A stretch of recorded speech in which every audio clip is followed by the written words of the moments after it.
Selamat petang, salam sejahtera. Terima kasih karena bersama dengan saya di Nazilin Unity Channel. Sejak kebelakangan ini ada beberapa pihak yang menyerang Anwar Ibrahim. Mereka mengatakan bahwa Anwar Ibrahim adalah seorang pendendam. Rupa-rupanya di sebalik daripada apa yang didakwa itu semuanya adalah salah. Anwar Ibrahim menyatakan, kalau benar saya dendam, sudah ramai masuk Sungai Buloh. Wah, saudara-saudara, sebelum saya teruskan ulasan dan pendedahan kali ini, jangan lupa share video ini, tinggalkan komen Anda dan tekan butang subscribe. Saya mohon Anda share kepada semua grup WhatsApp, Telegram, atau mana-mana grup Anda, supaya semua orang yang coba menyerang Datuk Seri Anwar Ibrahim dan Kerajaan Perpaduan ini tahu bahwa Datuk Seri Anwar Ibrahim bukan seperti yang dinyatakan oleh ramai orang. Anwar Ibrahim sekali lagi menemplak musuh politik beliau dengan mengatakan, kalau benar saya dendam, sudah ramai masuk Sungai Buloh. Mungkinkah, siapakah orang yang mungkin akan menerima berita ini yang akan mungkin terpengsan atau meroyan? Mungkinkah Tun Mahathir apabila mendengar apa yang dinyatakan oleh Datuk Seri Anwar Ibrahim ini akan mula meroyan? Itu persoalan pertama daripada netizen yang mengetahui tentang berita serta pendedahan ini. Perdana Menteri kita, Datuk Seri Anwar Ibrahim, menolak dakwaan bahawa beliau menggunakan sistem perundangan negara untuk membalas dendam terhadap mana-mana individu. Anwar berkata malah beliau sentiasa menghormati undang-undang negara, termasuklah tidak mencampuri tugas-tugas serta keputusan yang dibuat oleh peguam negara dan hakim terhadap sesuatu pendakwaan. Kata Anwar Ibrahim, kalau benar saya dendam, sudah ramai yang terperosok ke penjara Sungai Buloh. Tetapi saya tahu perlunya kita tertahan prinsip keluhuran undang-undang, kata Datuk Seri Anwar Ibrahim. Saya percaya dan saya yakin apa yang dikatakan oleh Datuk Seri Anwar Ibrahim, Perdana Menteri kita ini, ada kebenarannya yang sangat besar. Kerana memang ramai orang yang boleh dipenjarakan kalau Datuk Seri Anwar Ibrahim berdendam terhadap mereka. Namun kerana sikap Datuk Seri Anwar Ibrahim yang tidak mahu mencampuri urusan undangan dan hak kehakiman, maka oleh sebab itulah ramai yang tidak akan terkesan dengan apa-apa tindakan. Siapa yang mahu disiasat, didakwa, itu bukan kuasa saya, kata Datuk Seri Anwar Ibrahim. Kuasa saya terhad kepada pengarahan terhadap institusi keselamatan menjalankan tugas mereka dengan tegas dan berani. Katanya ketika berucap selepas menyaksikan pementasan teater Cikgu Anda semalam. Anwar berkata beliau tidak boleh mengarahkan peguam negara untuk mendakwa kerana suatu pendakwaan mesti mempunyai fakta yang kukuh. Anwar juga berkata beliau tidak mahu menjadi seorang pemimpin yang menggunakan kuasa untuk menindas dan menzalimi mana-mana individu. Perdana Menteri menegaskan selama 7 bulan memimpin negara, beliau tidak pernah meminda perjawatan institusi kehakiman.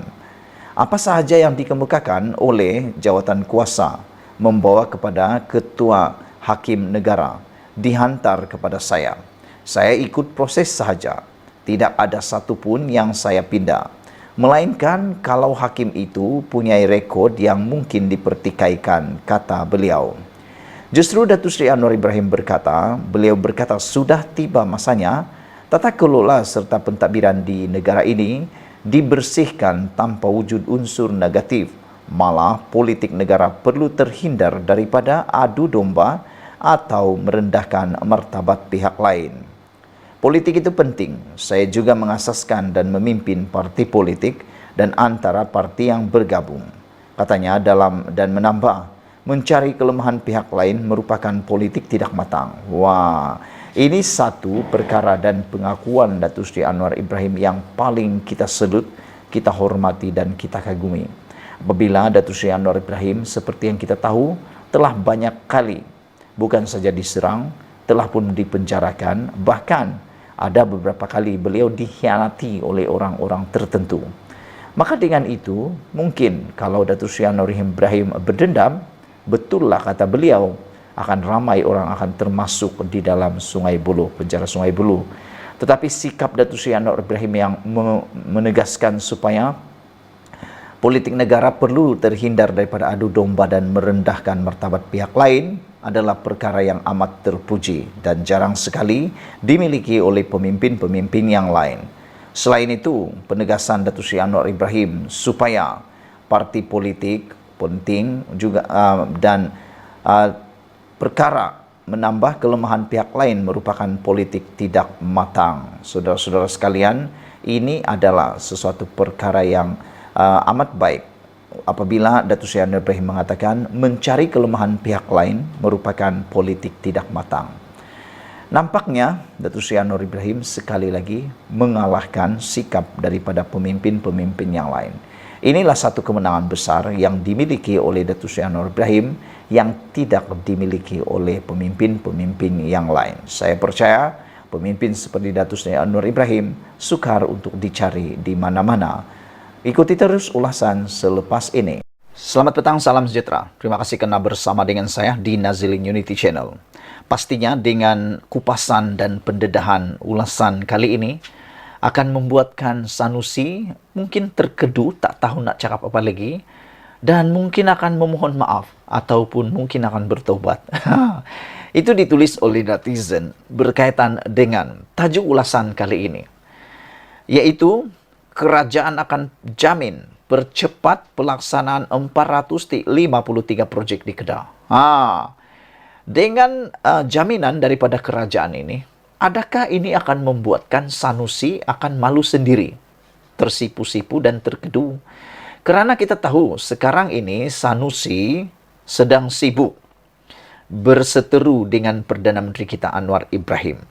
Yang terkini permohonan Sanusi untuk semakan terhadap pengampunan diraja yang diberikan kepada Anwar Ibrahim. Tetapi Anwar Ibrahim telah pun membantah permohonan itu dengan satu alasan yang sangat kukuh, yaitu keputusan pengampunan terhadap Datuk Seri Anwar Ibrahim tidak boleh dipersoalkan kerana ianya adalah milik mutlak yang di-Pertuan Agong dan di luar bidang kuasa mahkamah.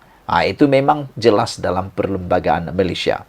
Dan menurut Anwar, itu tindakan Sanusi itu ialah satu tindakan yang meremehkan undang-undang, meremehkan kuasa yang di-Pertuan Agong atau raja-raja, dan juga membuat satu tindakan yang remeh untuk mahkamah dan menyalahgunakan proses mahkamah. Namun, dengan jaminan kerajaan untuk mempercepat pelaksanaan 453 projek di Kedah, ini satu tamparan kepada Sanusi. Tamparan halus yang mana Anwar Ibrahim makin ditekan tetapi makin pula memberikan projek kepada Kedah. Ada netizen yang menulis, kalau begitu sikap Sanusi, Kedah tidak akan dapat apa-apa. Tetapi nampaknya kerajaan tidaklah seperti itu. Anwar Ibrahim melalui pimpinannya tetap memberi jaminan mempercepat pelaksanaan 453 projek di Kedah.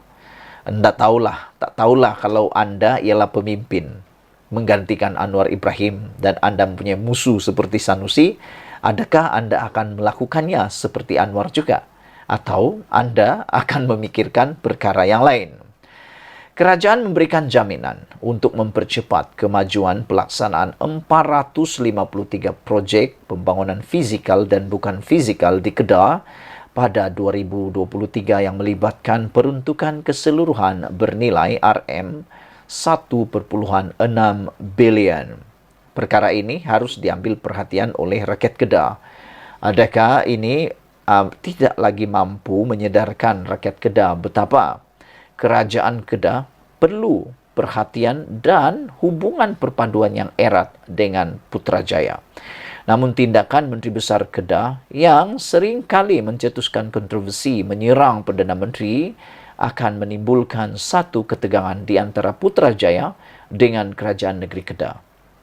Menteri Dalam Negeri Saifuddin Nasution Ismail yang juga pengerusi Jawatan Kuasa Pembangunan Negeri Kedah berkata, Perdana Menteri Anwar Ibrahim meminta semua projek diluluskan itu mesti berjalan dalam tempoh masa tahun kewangan berkaitan. Perbincangan kami di peringkat Jemaah Menteri, gesaan Perdana Menteri kepada semua kementerian apabila peruntukan telah diluluskan untuk memastikan bahwa proyek itu berjalan dengan sempurna. Perdana Menteri minta kementerian-kementerian berkenan setiap kali mesyuarat jamaah menteri, kami akan ada satu perbincangan khusus untuk memastikan semua yang telah diluluskan mesti berjalan dalam tempo masa tahun kewangan berkenan. Katanya lagi, Saifuddin berkata demikian kepada pemberita selepas sesi penerangan projek bina baru bengkel mata pelajaran reka bentuk dan teknologi RBT Sekolah Kebangsaan Jabi di Pekosena. Turut hadir Menteri Pendidikan Fadlina Sidek yang membuat lawatan ke sekolah itu. Untuk rekod, pada 29 April lepas, media melaporkan yang kerajaan menyediakan perbelanjaan yang tinggi kepada atau bagi Kedah. Perdana Menteri juga dipetik sebagai berkata sebanyak RM1.6 bilion diperuntukkan tahun ini bagi pembangunan Kedah.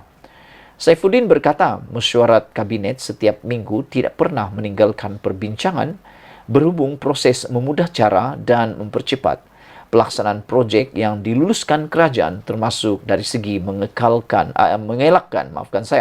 dari segi mengelakkan karena birokrasi. Sekian dulu untuk kali ini. Jangan lupa tinggalkan komen Anda, tekan butang subscribe. Ikuti terus ulasan selepas ini.